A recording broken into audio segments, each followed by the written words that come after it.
Hi folks, hope you're having a good day. Welcome to Ryman in Dorset, to my workshop here. Today's the big day for the Delica. We're going to change the timing chain.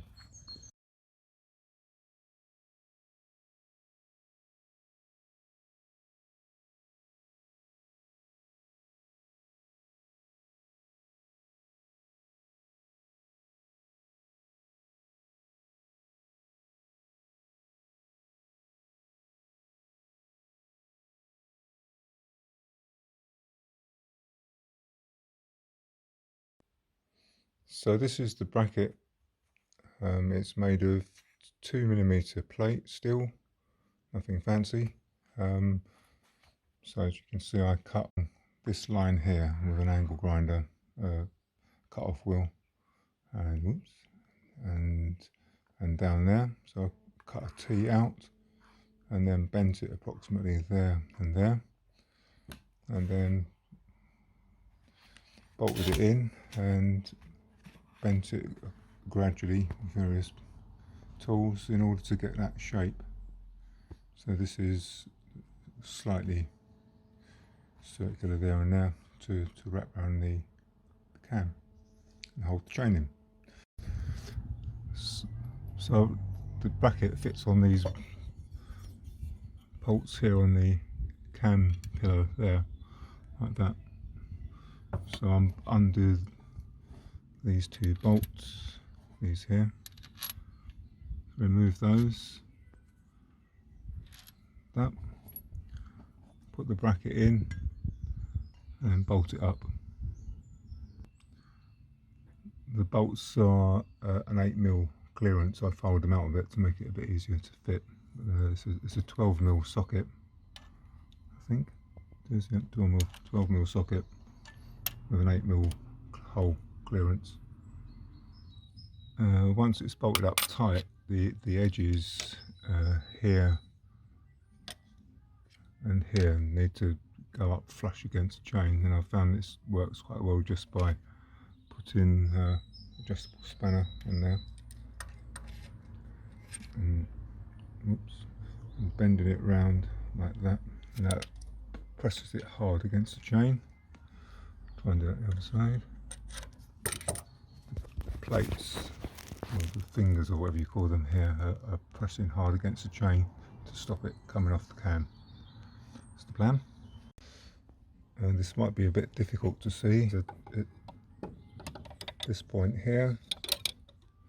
Whoops, there. So this is a 22mm socket that goes onto the crank bolt coming out, and I've managed to find a short extension that goes through the fan blade, and also I've put a piece of wood in behind. It's a piece of 18mm chipboard actually, in between the radiator, and it stops the socket falling off and also protects the radiator, so it won't come off. So I found that quite useful because you've got to turn this a lot of times, and I'm using a torque wrench just because it's very long and it's easier to use.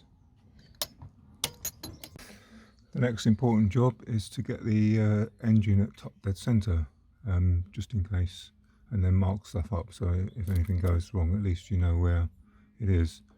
So we'll look, this is cylinder number 1 at the front, and these are the valves to cylinder number 1, and we're looking for a line on this to be up and both cams to be not loaded, basically not loading the valves. So I'll just keep turning it around until that appears. Right, so I've positioned the head to be at top dead centre. There's a mark here, and there's also 2 marks on the front which are allegedly either side of top dead centre, but I think the first dot is actually top dead centre.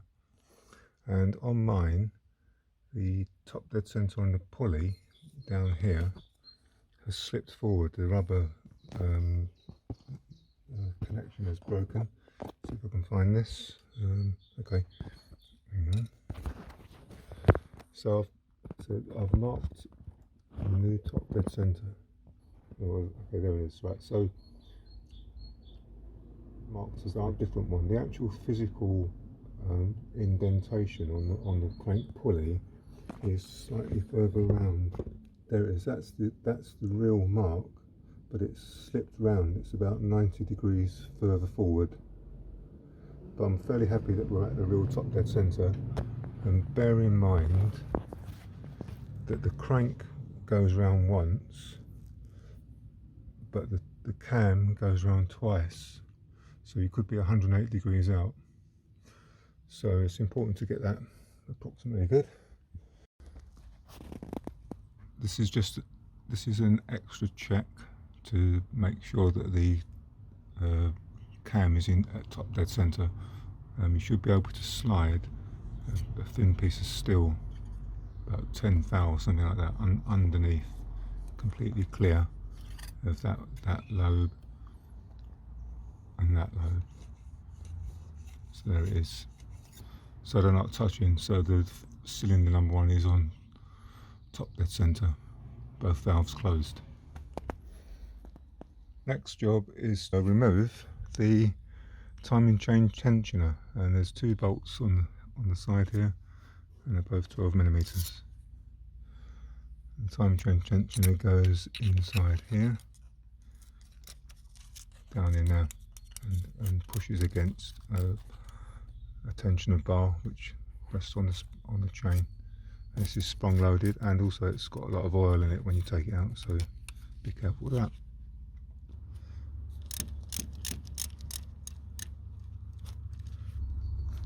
It may need gently prying out, and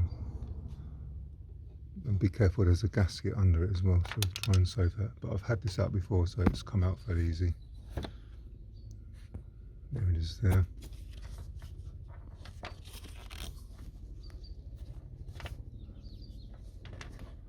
Comes out from there, like that. And then the next job is to reset it. So here it is.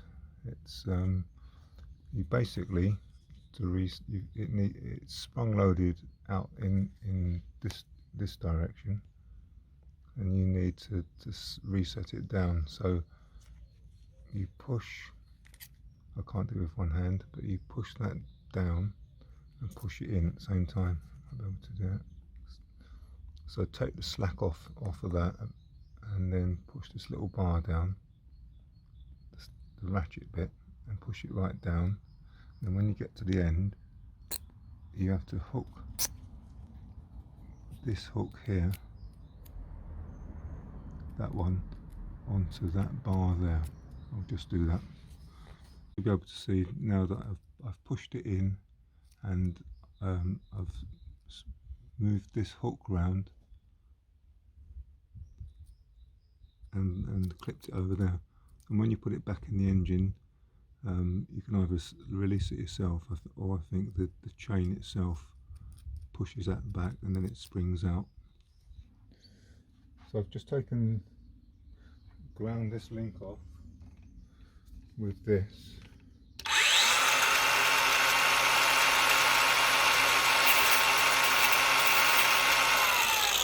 Like that. Having camera trouble here.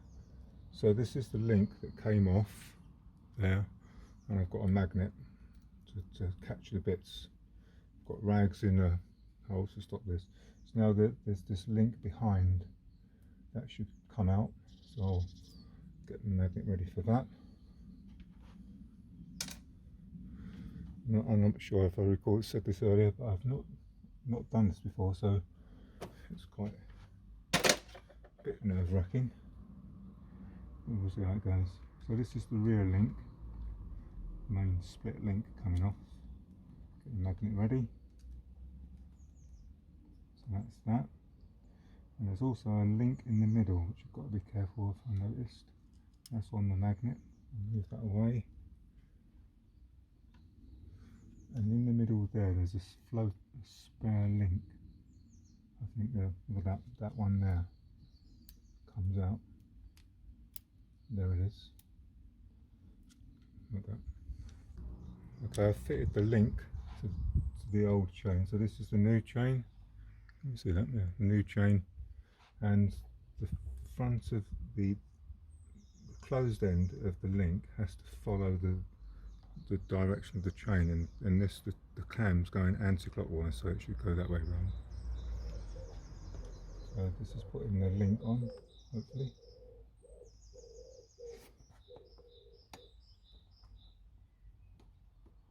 So we're ready to do it. Bit scary this, bit nervous. Just to recap for my own benefit really, the engine at the bottom, the crank is at top dead centre. The cam is at top dead centre. The engine is going to be turned clockwise, and the cam goes anti-clockwise. The tension side is on the left, and it's going to pull the chain in. This wheel's going to pull it out, and the old one's going to come out this side onto that rag. But it's a nice day, and the birds are singing. They're saying, "Come on, Chris, it's going to be all right." There you go. Train going in. There's the new one from here.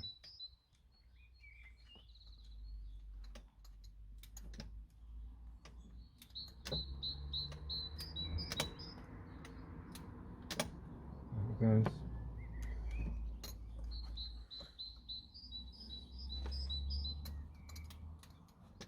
Going slowly. It's going in.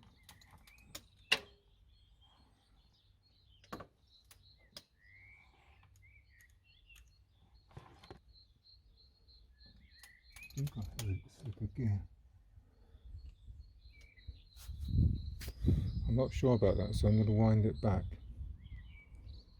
I think it's stepped over, but it's not too late. I can wind it backwards because the chain tensioner isn't on now. Bring it back to where it should be and start again. Okay, so unfortunately, as I suspected, I re-looked at the video that I'd just done of that winding it in for the first time, and it had actually jumped off a link. So I've wound it back, but I also discovered that it really needs a clamp here to pull those in, because they probably need to be real monster bits of metal or something. But the clamp seems to work. So I've now put the cam back to top dead centre. Let's just confirm that again. Yeah. So here's our top dead centre mark on the cam, and the left hand of the two dots was there. And as I suspected, the crank has now my mark. The crank has jumped a bit, so now I've got a little slacken off the chain, put some wire around it and stuff, and put it back in the right place and see how that works out. Okay, right, I've taken this bracket off and loosened up the chain a bit and so on. So now I've got that back to top dead centre right there, and I've also,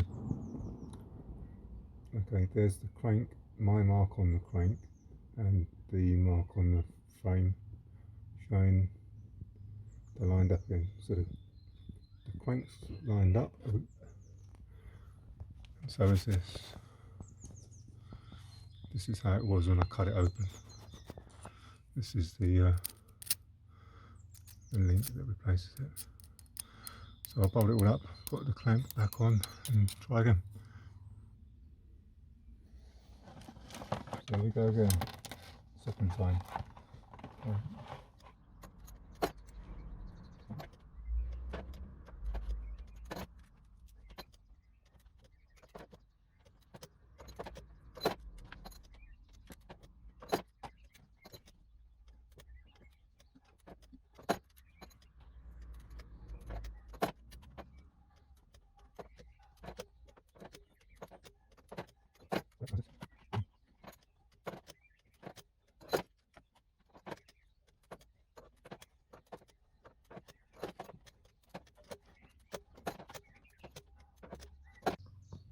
So the link's back on and it's a complete new chain now, so I'll wind it around a few times and see if the timing's working.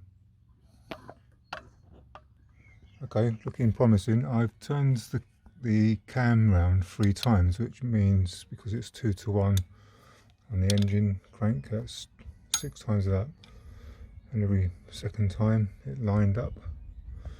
Don't know if you can see that, but you know, usual story. It's the marks are lined up and that's lined up, so I'm fairly happy-ish. Not entirely confident, but I put the timing chain tensioner back in there, and then you go down inside here, and all I did was I just put a screwdriver on the end of the tensioner guide and pushed it forward, and the spring released, a little hook released on the tensioner, and the spring pushed it out and it's under tension. And then I turned it around a few more times to see if it's still okay, and it is. But I'm going to do it once more and then put as little as possible back and see what happens. So here we go. I've only loosely put the rocker cover back, made a few things, another fan. See what happens.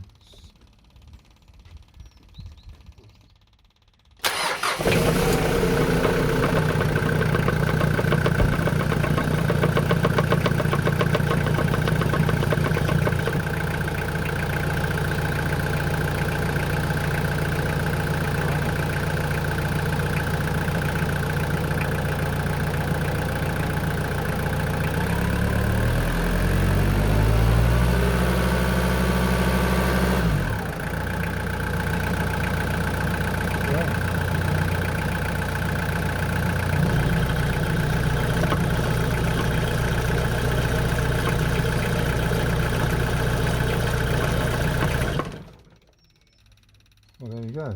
I'm pretty pleased about that, to say the least. At least it's not any worse. I think that'll do for today. I'll put one on my head. Thank you for watching. See you another time.